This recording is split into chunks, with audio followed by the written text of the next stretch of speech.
CM Nitish ने Patna museum और Bihar museum का भ्रमण किया। म्यूजियम के भ्रमण के बाद मुख्यमंत्री ने सड़क का भी निरीक्षण किया। इस दौरान सीएम ने पटना म्यूजियम को बिहार म्यूजियम से जोड़ने वाले अंडरग्राउंड टनल का निर्माण कार्य जल्द शुरू करने का निर्देश दिया। मुख्यमंत्री उसी योजना की शुरुआत को लेकर स्थल निरीक्षण करने के लिए पहुंचे थे और इसके निर्माण के बाद लोग एक ही टिकट पर पटना और बिहार म्यूजियम घूम सकेंगे। इस दौरान सीएम के साथ कई अधिकारी मौजूद थे। बागमारा के मालकेरा निवासी एक रैयत राकेश त्रिगुनायत ने बीसीसीएल एरिया 4 प्रबंधन अपनी जमीन जबरन कब्जा करने का आरोप लगाया। एक पीसी के माध्यम से राकेश त्रिगुनायत ने जानकारी देते हुए कहा कि 1966 में मेरे पूर्वजों ने बीसीसीएल को मोर्चा नंबर 282 में खाता संख्या 85 अंतर्गत प्लॉट संख्या 470 और 600 की अपनी जमीन जो लगभग 3 एकड़ है उसमें से 1 एकड़ 9 डिसमिल उत्पादन के उद्देश्य से दिया था, पर बीसीसीएल ने गलत तरीके से कुल 1 एकड़ 99 डिसमिल जमीन पर कब्जा कर उस पर उत्पादन कर रहा है। बोकारो जिले को 39 नए शिक्षक मिले हैं। यह सभी शिक्षक नागरिक शास्त्र इतिहास के हैं। सभी शिक्षक हाई स्कूल के मिले हैं। इन सभी शिक्षकों को वैसे स्कूलों में भी पदस्थापित कर दिया गया जहां शिक्षकों की संख्या बच्चों के अनुपात में काफी कम थे। यह सौगात राज्य स्थापना दिवस के मौके पर जिले को मिली और इसकी जानकारी जिला शिक्षा पदाधिकारी नीलम आइलिन टोप्पो ने दी है। उन्होंने बताया कि बोकारो को नागरिक शास्त्रीय इतिहास के कुल 39 शिक्षक मिले और इन शिक्षकों को हम लोगों ने भरसक प्रयास किया कि वे ऐसे विद्यालयों में भेजे जाए जहां 2 टीचर और बच्चों की संख्या ज्यादा है। उन्होंने बताया कि नए शिक्षकों के मिलने से स्कूल में पठन पाठन बीएफ बेहतर ढंग से हो पाएगा। उन्होंने कहा कि राज्य के मुख्यमंत्री की ओर से जिले को 10 और जिले से 29 शिक्षकों को विभिन्न स्कूलों में पदस्थापित कर दिया गया है। जिले के 29 शिक्षकों को भी नियुक्ति पत्र देते हुए पदस्थापित कर दिया गया है। बोकारो जिले के घोर उग्रवाद प्रभावित गोमिया पहाड़ के गोमिया प्रखंड अंतर्गत उग्रवाद प्रभावित क्षेत्र चूटे व करी पंचायत के अमन पहाड़ से निकलने वाले आंबा नाला जल स्रोत का अगर बेहतर ढंग से संरक्षण किया जाए तो यहाँ किसानों को इससे काफी लाभ मिल सकता है। यह इलाका बोकारो जिले के स्वर्ग से कम नहीं। इसकी भौगोलिक बनावट इतनी बेहतरीन है कि चारों तरफ से पहाड़ों के बीच यह नाला निकला है और इस नाले का निर्माण पूर्व में किया गया था, लेकिन वर्तमान समय में रखरखाव के अभाव में इसका लाभ ग्रामीणों को नहीं मिल पा रहा है। यहाँ पहुँचने के लिए कोई भी सड़क नहीं है। लोग पगडंडियों के सहारे यहाँ तक पहुँचने का काम करते हैं। कोहरे की वजह से पूरा चाईबासा शहर अंधेरे में तब्दील हो गया। कोहरे ने अपने आक्रोश में पूरे शहर को ले लिया। बता दें कि जब स्कूल का समय हुआ तो लोग अपने घरों से निकले तो उन्होंने देखा कि सड़कों पर कोहरा छाया हुआ है, जिस वजह से लोगों को आने जाने में काफी कठिनाई हो रही है। बावजूद इसके खाद्यान्न और बालू की गाड़ियों पर रोक किसी ने नहीं लगाए। नो एंट्री का समय होने के बावजूद भी स्कूल के समय गाड़ियां सर पर दौड़ती दिखी, जिसमें खाद्यान्न, आयरन और बालू की गाड़ियां शामिल है। हालांकि पुलिस प्रशासन और जिला प्रशासन को बार बार आग्रह जनप्रतिनिधियों और जनता के द्वारा किया जा रहा है कि कम से कम स्कूल के समय इन पर रोक लगाई जाए। बावजूद इसके यह गाड़ियां नहीं रुक रही, जिस वजह से किसी भी वक्त बड़ी दुर्घटना घट सकती है। गया बोधगया में एक छोटी सी आशा बन रही उम्मीद की किरण से कई बच्चों और बच्चियां मुकाम पर पहुंच रहे। बिहार के गैजी बोध की नगरी बोधगया में आई कैंप यानी आंख बनाने वाली संस्थान समन्वय आश्रम के द्वारा 1984 वर्ष से आयोजित किया जा रहा है, जिसका आर्थिक सहायता भंसाली ट्रस्ट गुजरात और अन्य लोगों के द्वारा किया जाता है, जिसकी शुरुआत स्वर्गीय द्वारिकाबाई सुंदरानी के द्वारा किया गया। द्वारकाबाई सुंदरानी 1984 से आंखों की मुफ्त मोतियाबिंद ऑपरेशन करने की संस्था से हजारों लोगों की नई जिंदगी व जीवन ज्योति देने की काम शुरू कर दिया।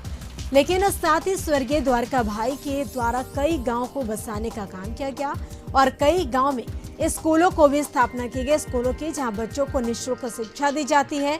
निःशुल्क कॉपी, किताब, ड्रेस और हायर एजुकेशन तक पहुँचाने की जिम्मेदारी भी लिया है और उस स्कूल के कई ऐसे बच्चे बिहार में टॉप कर अपने विद्यालय अपना पहचान बनाया है।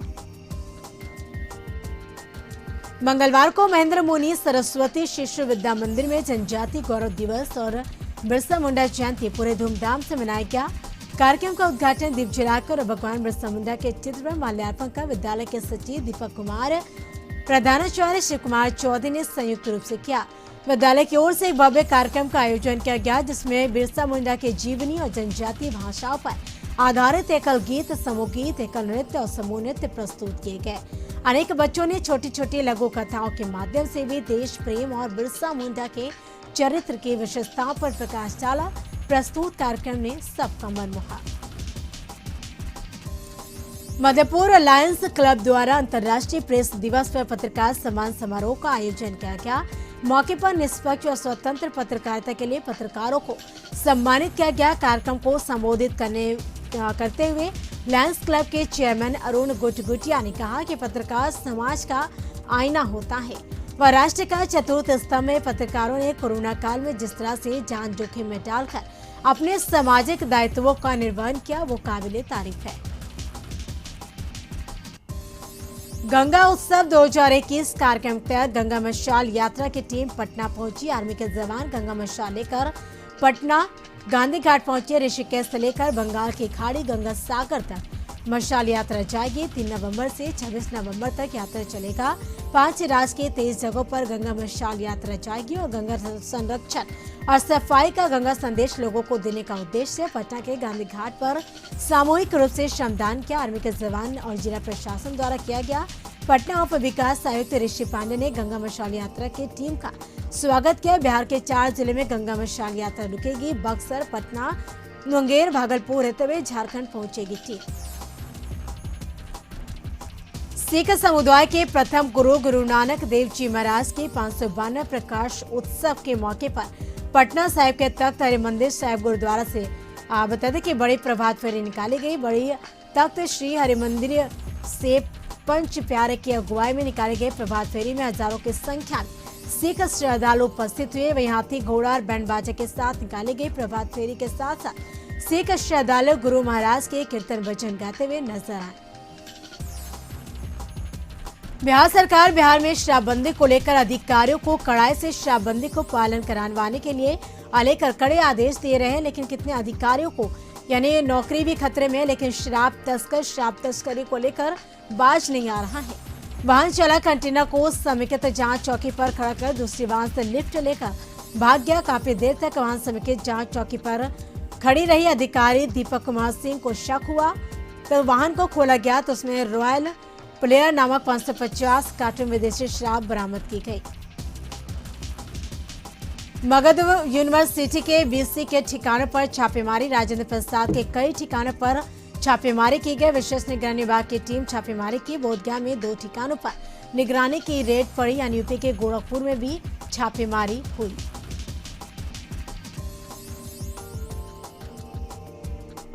खगड़िया में नाव हादसे में कुल 6 लोगों की मौत हो गई। लापता 2 लोगों का शव भी बरामद हो गया। एसडीआरएफ की टीम का सर्च ऑपरेशन है वो खत्म हो चुका। बता दें कि बीते रात गंगा के उपधारा में यह नाव डूब गई थी। परबत्ता थाना इलाके के नया गांव का मामला है। बेगूसराय में एक व्यक्ति की संदिग्ध अवस्था में मौत हो गई, जिसके बाद परिजनों ने शराब पीने से मौत की बात कही तो इलाके में सनसनी फैल गई। शराब से मौत की सूचना पर बखरी डीएसपी दलबल के साथ मौके पर पहुंच जांच पड़ताल शुरू की। हालांकि बाद में परिजनों ने लीवर का इलाज चलने बीमारी से मौत की बात कही। फिलहाल पुलिस शव को कब्जे में लेकर पोस्टमार्टम कराने के लिए सदर अस्पताल बेगूसराय भेज दिया।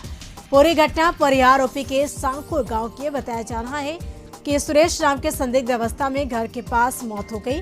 परिजनों ने कहा कि वह शराब पीकर घर आए थे और मुंह से शराब की बदबू भी आ रही थी और उसके बाद उनकी मौत हो गई। और यह खबर फैलते ही पुलिस भी हरकत में और बखरी डीएसपी के नेतृत्व में पुलिस घटनास्थल पर पहुंच पूरे मामले की जांच शुरू की। हालांकि परिजनों ने कहा सुरेश राम का लीवर की बीमारी थी और उसका इलाज चल रहा था। वहीं मंगलवार को भी बेगूसराय से अल्ट्रासाउंड कराया था। फिलहाल पुलिस बीमारी से मौत की बात मानकर शव का पोस्टमार्टम करा रही है। कटिहार के सहायक थाना क्षेत्र में 2 बाइक पर सवार अज्ञात अपराधियों ने धनराज यादव नामक शख्स को गोलियों से भून डाला। ताबड़तोड़ फायरिंग से घटनास्थल पर ही अधेड़ व्यक्ति की मौत हो गई। मृतक धनराज यादव का पूर्व में भी आपराधिक इतिहास रहा है और वो पशु तस्करी में कई बार उसकी संलिप्तता सामने आई थी।